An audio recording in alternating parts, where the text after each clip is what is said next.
Je vous souhaite la bienvenue aujourd'hui à cette émission « Les actualités prophétiques ».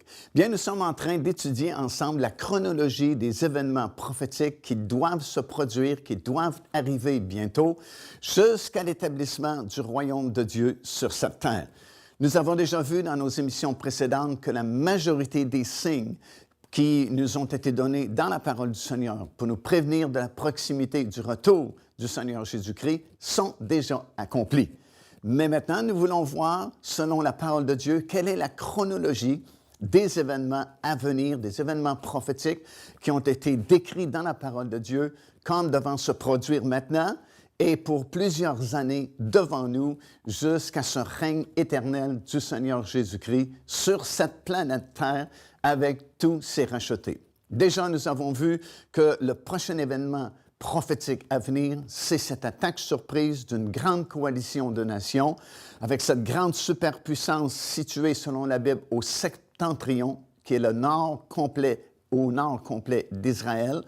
Grande attaque surprise sur les montagnes d'Israël et Dieu lui-même va intervenir de façon surnaturelle.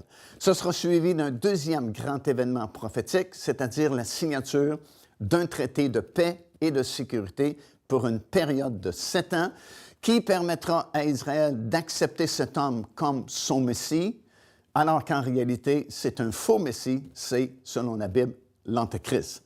À peu près dans cette même période de temps, il y a un troisième événement prophétique qui va se produire et qui sera sous la forme d'un grand réveil dans l'Église du Seigneur Jésus-Christ. Ce réveil-là viendra à la suite de cette défaite cuisante de la coalition sur les montagnes d'Israël, puisque Dieu lui-même avait dit dans sa parole que c'est lui qui était pour intervenir et donner une grande victoire à Israël et que le monde entier va le savoir. Alors, si soudainement le monde entier prend conscience que c'est Dieu lui-même qui est intervenu pour donner une victoire surnaturelle à Israël, bien, c'est une prise de conscience mondiale aussi que Dieu existe. Et il s'est manifesté de façon vraiment spectaculaire à l'échelle mondiale, et ça va permettre à des millions et des millions de personnes soudainement de se convertir et d'accepter le Seigneur Jésus-Christ comme leur Seigneur et Sauveur de leur vie. Nous avons plusieurs versets dans la parole de Dieu qui confirment cela, qui parlent de réveil dans les derniers jours. Lorsque la Bible parle du retour du Seigneur Jésus-Christ, c'est toujours associé avec la pluie spirituelle. Et la pluie spirituelle, bien sûr, fait toujours référence à un réveil, à un mouvement puissant du Saint-Esprit. Dans le livre du prophète Osée, par exemple, dans le 6e chapitre et au verset 3, le prophète avait annoncé la venue du Seigneur et il dit « Sa venue sera pour nous comme la pluie du printemps ». Dans l'épître de Jacques, dans le 5e chapitre et au verset 7, Jacques nous exhorte à attendre la pluie de l'arrière-saison. Comme le cultivateur a fait ses semences, ses semailles, et puis il y a eu la première pluie, et il attend patiemment la pluie de l'arrière-saison pour que cette semence puisse venir à maturité. Et il y a plusieurs autres versets qui sont toujours en relation avec le retour du Seigneur et la pluie spirituelle. Il y a des versets très spécifiques, comme dans le livre du prophète Joël, par exemple. Dans le 2e chapitre et au verset 28, il y a une grande prophétie que Joël avait donnée pour les derniers jours, en fait. Il avait dit, dans les derniers jours, Dieu va répandre son Saint-Esprit sur toute chair. Il avait dit, vos filles et vos fils vont prophétiser, vos jeunes gens auront des visions et vos vieillards auront des songes. Bien sûr, lorsque le Saint-Esprit est venu sur les 120 disciples dans la chambre haute à Jérusalem, il y a 2000 ans passés, à l'occasion de la fête de la Pentecôte, lorsque Pierre est sorti de la chambre haute, il a prêché sur ce texte-là de Joël 2, 28. Et il a dit, c'est ici l'accomplissement de la prophétie de Joël qui avait dit que dans les derniers jours, Dieu répandrait son Saint-Esprit sur toute chair. Mais évidemment, comme toute prophétie, ou presque, il y a toujours un premier accomplissement et un deuxième accomplissement. Souvent, il y a un accomplissement de la prophétie presque immédiatement alors qu'elle a été donnée, et cette même prophétie a un deuxième accomplissement, quelquefois des centaines d'années, quelquefois des milliers d'années plus tard. Et c'est le cas ici de la prophétie de Joël, chapitre 2, verset 28. Il y a 2000 ans, dans la chambre haute à Jérusalem, c'est la première partie de cette prophétie qui a été accomplie. Et il y a une deuxième partie à venir, qui est la pluie de l'arrière-saison, qui doit s'accomplir à la fin, au temps de la moisson. Et c'est là où l'Église est rendue à la fin, au temps de la moisson.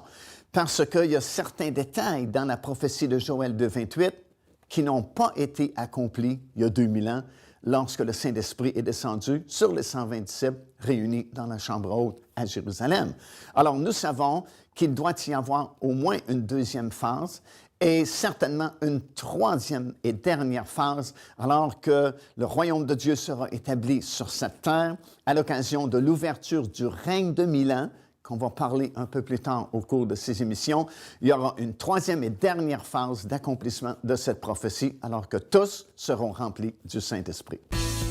Procurez-vous cet enseignement disponible dès maintenant sur notre site web au www.paindevie.org. En visitant notre boutique web, vous pourrez commander ou même télécharger les enseignements. Vous trouverez aussi plusieurs autres produits contenant des centaines de sujets pour votre édification. Tout de suite après cet événement qui va se produire, il y a un troisième événement prophétique qui va suivre de façon chronologique. Bien sûr, c'est l'enlèvement des croyants, du moins tous ceux qui se seront préparés pour ce temps précis. Évidemment, dans la parole du Seigneur, nous lisons surtout ce texte dans 1 Thessaloniciens, le chapitre 4, des versets 15 jusqu'au verset 18, alors que Paul va écrire à l'Église de Thessalonique. Et lorsque Paul a écrit cette lettre, il revenait d'à peu près 3 années passées dans le désert d'Arabie.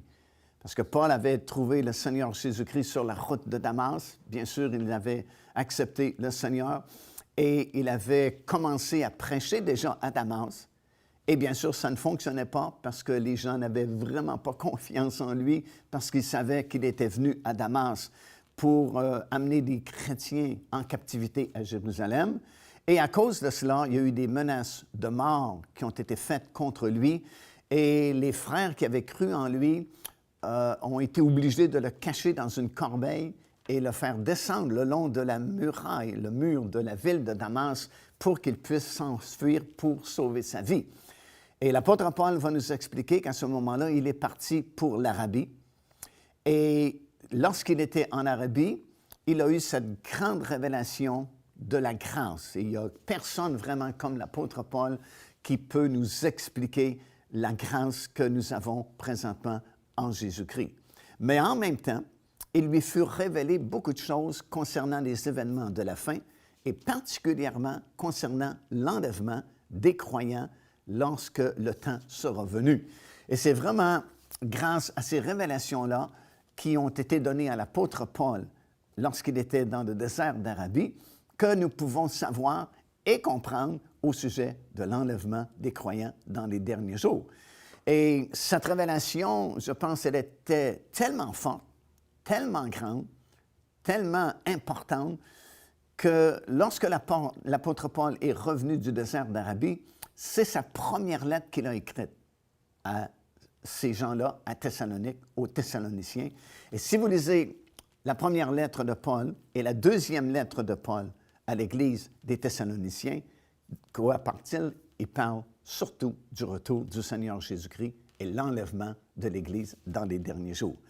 Alors, évidemment, ce texte, c'est considéré le texte classique qui parle de l'enlèvement des croyants dans les derniers jours, alors que Paul va expliquer aux Thessaloniciens et nous explique à nous tous en même temps qu'au moment précis choisi par Dieu, à un signal donné, à la voix de l'archange et au son de la trompette de Dieu, ceux qui sont morts déjà en Jésus-Christ vont ressusciter. Et il va dire plus tard que nous, les vivants, qui serons restés pour l'avènement du Seigneur, nous serons tous changés dans un instant, dans un clin d'œil, et nous allons monter dans les airs à la rencontre du Seigneur, et ainsi, dit-il, nous serons toujours avec le Seigneur. Comme nous avons déjà expliqué, le retour du Seigneur Jésus-Christ se fera en 2 phases.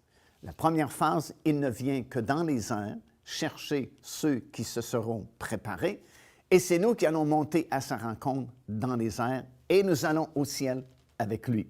Et à peu près 7 années plus tard, pendant ces 7 années de tribulation, Dieu va juger le monde et va juger Israël aussi parce qu'il avait rejeté son roi. À la fin de cette période de tribulation, cette fois-là, il va revenir sur la terre. C'est écrit dans Zacharie chapitre 14 et au verset 4. Et lorsqu'il reviendra sur la terre à ce moment-là, le prophète dit « Ses pieds toucheront le sommet de la montagne des Oliviers, qui est en face de la ville de Jérusalem, et la montagne se fendra en deux, et une grande vallée sera formée. » C'est intéressant de savoir qu'à la base de la montagne des Oliviers, il y a une grande fissure, et les hommes de science nous disent aujourd'hui que tôt ou tard, cette montagne se fendra en deux parce qu'il y a un défaut justement à la base de la montagne. Donc, nous savons que la parole de Dieu est vraie, ce sont des prophéties réelles, et c'est la deuxième phase du retour du Seigneur Jésus-Christ lorsque son pied touchera cette montagne des Oliviers. Alors, c'est un événement prophétique à venir qui se produira instantanément. Ça se fera dans un instant, dans un clin d'œil. Ce ne sera pas progressif, l'enlèvement des croyants, mais ça se fait d'un seul moment, dans un instant. Le mot « instant » dans la Bible, dans le grec, c'est « atomos », dont nous avons le mot « atome », qui est la plus petite partie, comme nous savons. Alors, ça se fait très rapidement. D'ailleurs, le mot grec utilisé pour le mot « enlèvement » ou « enlever » dans les airs à la rencontre du Seigneur est le mot « harpazo ». Et le mot « harpazo » veut dire « saisir énergiquement ». Alors, c'est comme une maman, si vous voulez, qui va traverser la rue avec son enfant, et son enfant va être frappé par une voiture qui arrive. Elle ne réfléchira pas pendant 10 minutes pour savoir quoi faire, mais elle va prendre son enfant de façon vigoureuse et va le retirer pour que l'enfant ne soit pas frappé par le véhicule.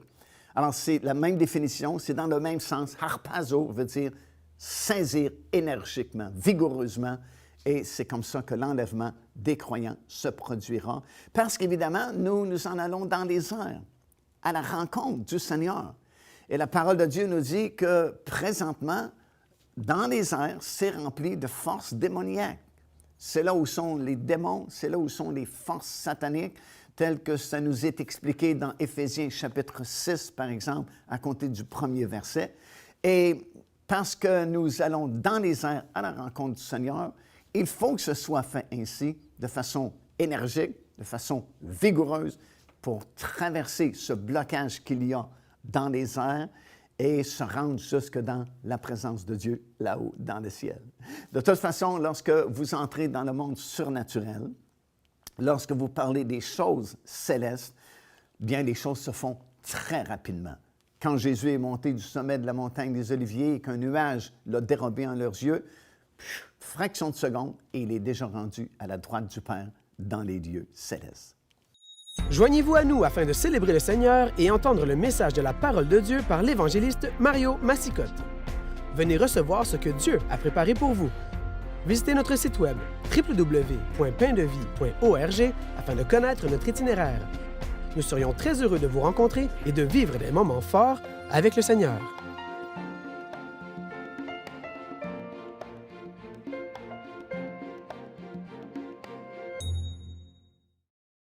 Alors, nous savons que cet enlèvement des croyants doit se produire bientôt parce qu'évidemment, tous les autres signes sont accomplis et ça fait partie de notre liste d'événements qui vont se produire de façon chronologique après cette attaque surprise sur les montagnes d'Israël, la signature de ce traité pour une période de 7 ans, ce grand mouvement de réveil qui va toucher des millions et des millions de personnes partout sur cette terre et qui va permettre à des gens de connaître vraiment la puissance de Dieu, bien, dans ces temps-là, dans ces moments-là, le signal sera donné à la voix d'un archange et au son de la trompette de Dieu.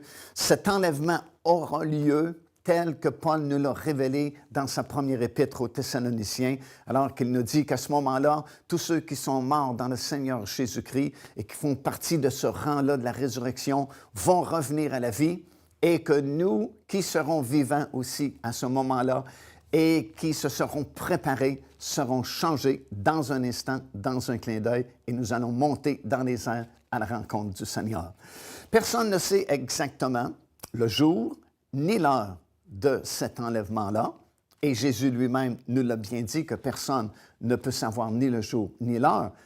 Mais d'un autre côté, nous pouvons certainement savoir l'époque, la saison ou la génération durant laquelle cet événement aura lieu. Parce que, vous savez, Dieu est un Dieu d'ordre et il n'agit pas de façon impulsive. Soudainement, il décide d'enlever les croyants, mais il va suivre son programme, il va suivre son calendrier qu'il a établi depuis très longtemps. D'ailleurs, pour tous les événements majeurs bibliques, bien, il y a toujours eu un temps marqué. Par exemple, la naissance du Seigneur Jésus-Christ ne pouvait se produire à n'importe quel moment, puisqu'il y avait un temps marqué où Jésus devait naître. La Bible l'a dit carrément, c'est dans Galates chapitre 4 et au verset 4 que Jésus est né au temps marqué. La même chose pour sa mort sur la croix de Golgotha. Il ne pouvait pas mourir ni la veille, ni le lendemain, mais encore une fois, ça dit au temps marqué, Christ est mort pour nos péchés. Il fallait que ce soit l'accomplissement du calendrier de Dieu qui avait été donné à Israël autrefois. Et vous l'avez dans votre Bible, dans le livre du Lévitique, au 23e chapitre. Vous avez le calendrier de Dieu que le Seigneur avait donné à Israël. Au tout début, c'était pour l'agriculture, parce qu'Israël sortait d'Égypte. Et en Égypte, ce n'était pas des agriculteurs, mais c'était des faiseurs de briques. Ils travaillaient la brique. Mais lorsqu'ils vont venir prendre possession du pays de Canaan, Dieu sait très bien qu'ils vont cultiver la terre et il va donner à Israël un calendrier annuel formé de 7 grandes fêtes, ou 3 grandes fêtes qui se subdivisent pour former 7 fêtes. La fête de la Pâque, la fête de la Pentecôte et la fête des Tabernacles, qui se subdivisent pour former 7 fêtes en tout. Bien, ça représente le calendrier de Dieu. Et les événements majeurs sont toujours en fonction de ce calendrier-là de Dieu. Par exemple, concernant la mort du Seigneur Jésus-Christ sur la croix de Golgotha, bien sûr, il était l'accomplissement de tous les symboles et les figures de l'Ancien Testament, de tous ces agneaux qui ont été immolés sur l'autel des sacrifices dans le temple autrefois. Bien, tous ces agneaux-là, c'était une figure, c'était un symbole de lui, le Seigneur Jésus-Christ, qui serait l'agneau parfait de Dieu, qui un jour serait sacrifié lui aussi sur la croix de Golgotha et mettrait un terme à tous ces sacrifices-là, parce que son sacrifice étant parfait, bien, on n'a plus besoin d'autres sacrifices parce que le salut a été pleinement accompli par le Seigneur Jésus-Christ. Et la fête de la Pâque, la journée où on offrait ces agneaux en sacrifice, était toujours célébrée, selon le calendrier de Dieu, le 14 du mois de Nissan, qui correspond à notre printemps, le mois de mars ou le mois d'avril, mais c'était toujours la même date, le 14 de toujours le même mois, le mois de Nissan. Alors, parce que Jésus-Christ était l'agneau parfait de Dieu, qui mettait un terme à tous ces symboles et à toutes ces figures de l'Ancien Testament, bien, il fallait qu'il meure exactement le 14 du mois de Nissan pour accomplir le calendrier de Dieu. Et c'est ce qui est arrivé, évidemment. Alors, ce sera la même chose pour l'enlèvement des croyants. Elle se produira, cet enlèvement-là, exactement selon la date que Dieu a choisie, ni avant, ni après, mais respectant son calendrier. Si vous remarquez dans ce calendrier-là, il y a 7 fêtes annuelles. Les 3 premières concernent la première venue du Seigneur Jésus-Christ. Les 3 dernières concernent la deuxième venue du Seigneur Jésus-Christ. Et la fête qui sépare les 2 groupes de ces fêtes-là, c'est la fête de la Pentecôte, qui est l'histoire terrestre de l'Église du Seigneur Jésus-Christ. Alors, les 4 premières fêtes ont déjà été accomplies par le Seigneur. Les 3 dernières seront accomplies par l'enlèvement des croyants, par son retour sur la terre lorsque son pied touchera la montagne des Oliviers. Et la dernière fête qui fermera le calendrier de Dieu sera célébrée à l'occasion de l'ouverture du règne de 1000 ans, de l'établissement du royaume de Dieu sur cette terre, parce que ce sera la fête des Tabernacles, qui était la dernière fête de l'année, et elle sera accomplie à ce moment-là par le Seigneur Jésus-Christ. Devenez partenaire avec ce ministère par votre soutien financier et aidez-nous à planter le flambeau de l'Évangile à travers le monde entier. Vous recevrez un enseignement audio à tous les mois de la part de l'évangéliste Mario Massicotte, ainsi que notre bulletin de nouvelles prophétiques incluant des enseignements bibliques, des nouvelles du ministère et des commentaires sur les actualités prophétiques, telles que vues pendant cette émission. Débutez dès aujourd'hui en visitant notre site web www.paindevie.org ou par courriel à info@paindevie.org ou en nous écrivant à Pain de Vie, casier postal 426 800 Square Victoria, Montréal, Québec, H4Z 1J7.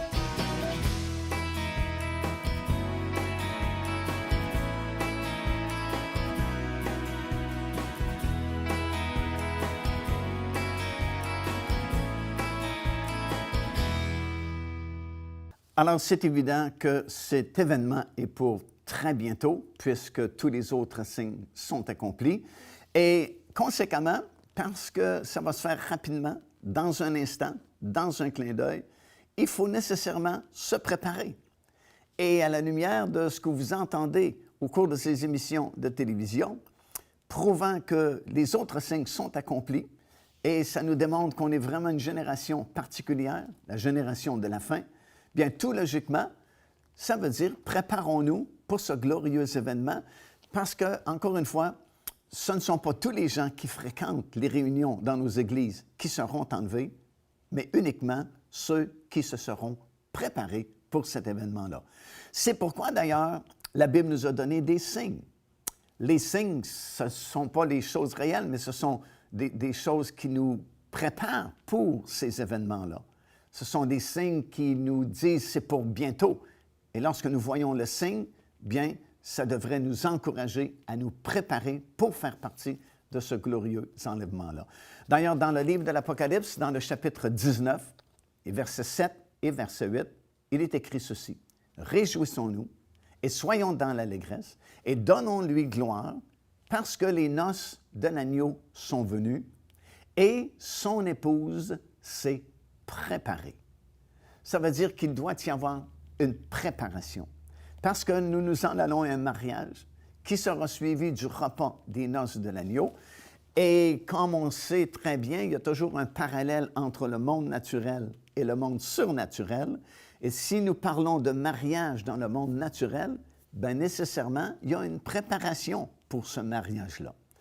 Lorsque la cérémonie va se faire à l'Église, lorsque la cérémonie du mariage aura lieu, bien, vous pouvez être certain qu'il y a eu des semaines et des mois de préparation avant cette journée-là, parce que c'est un événement majeur.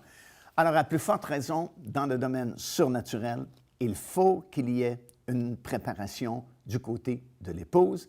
Et c'est pourquoi, dans sa bonté, le Seigneur nous a laissé des signes afin de nous prévenir que le temps est proche et que c'est le temps pour nous vraiment de faire attention, de nous redresser, comme il a dit dans Luc chapitre 21. Il avait bien dit, quand vous verrez ces choses commencer à arriver, redressez-vous et levez votre tête parce que votre délivrance approche. Redressez-vous veut dire, mets de l'ordre dans ta vie. Prépare-toi, puisque tu vois les signes, tu sais que c'est pour bientôt, alors logiquement, tu dois te préparer pour cet événement-là.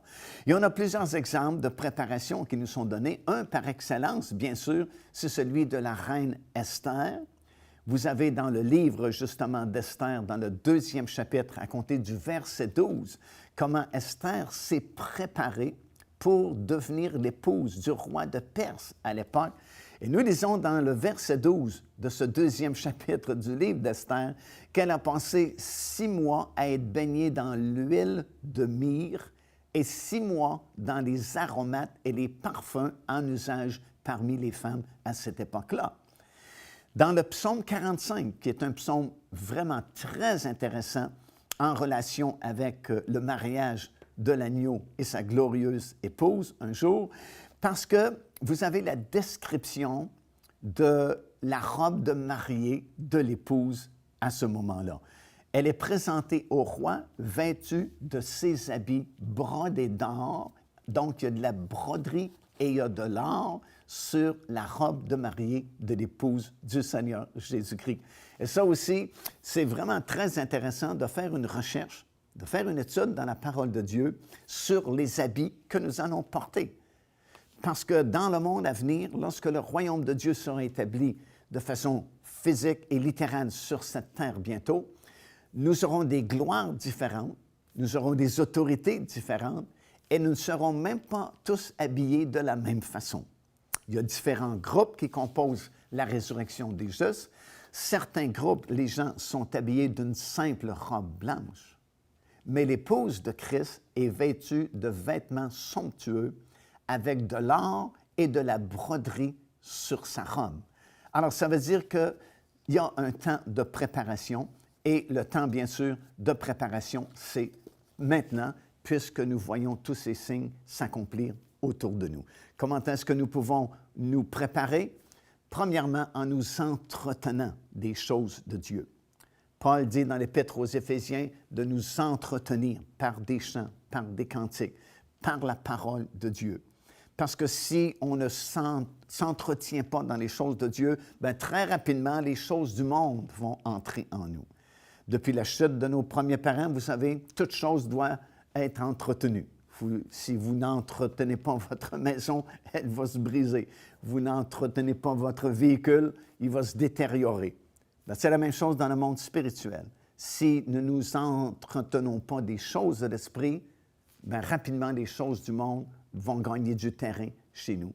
Alors, la première chose à faire pour bien se préparer, c'est de se garder toujours dans la parole du Seigneur, de s'entretenir avec les choses de Dieu, avec les cantiques spirituels, avec la louange, avec la parole de Dieu, et ainsi nous serons prêts lorsque cette trompette sonnera. Car Dieu a tant aimé le monde qu'il a donné son Fils unique, afin que quiconque croit en lui ne périsse point, mais qu'il ait la vie éternelle. Téléchargez gratuitement l'enseignement « Le salut, c'est quoi ?» en visitant notre site web www.paindevie.org et recevez la grâce merveilleuse que Dieu vous offre. Alors, nous n'avons pas d'excuse vraiment si nous manquons l'enlèvement des croyants parce que nous sommes prévenus, nous sommes avertis dans la parole du Seigneur des saisons ou l'époque ou la génération durant laquelle cet événement glorieux se produira. Et à la lumière de ce que nous avons vu et entendu, nous savons que nous sommes cette génération. Nous sommes définitivement la dernière génération avant ce glorieux événement. Vous savez, il y a un texte qui se trouve dans Psaume 102 et dans les versets 16, 17, 18, 19. C'est écrit ceci: « Lorsque le Seigneur va rebâtir Jérusalem, il se montrera dans sa gloire et il va créer à ce moment-là une génération qui va être capable de le louer librement. » Bien, le Seigneur a rebâti Jérusalem, comme on a déjà entendu, au mois de juin 1967, puisque Jérusalem est redevenue sous la juridiction juive. Et il y a une génération qui est mentionnée dans le psaume 102, qui va louer le Seigneur, et c'est notre génération. Alors, venez donc à la connaissance du Seigneur Jésus-Christ. Acceptez-le aujourd'hui comme votre Seigneur, comme votre Sauveur, parce que vous êtes membre de cette dernière génération, la génération de la fin, qui pourra voir la gloire du Seigneur, être changé dans un instant, dans un clin d'œil, monter à sa rencontre dans les airs et être avec le Seigneur pour l'éternité.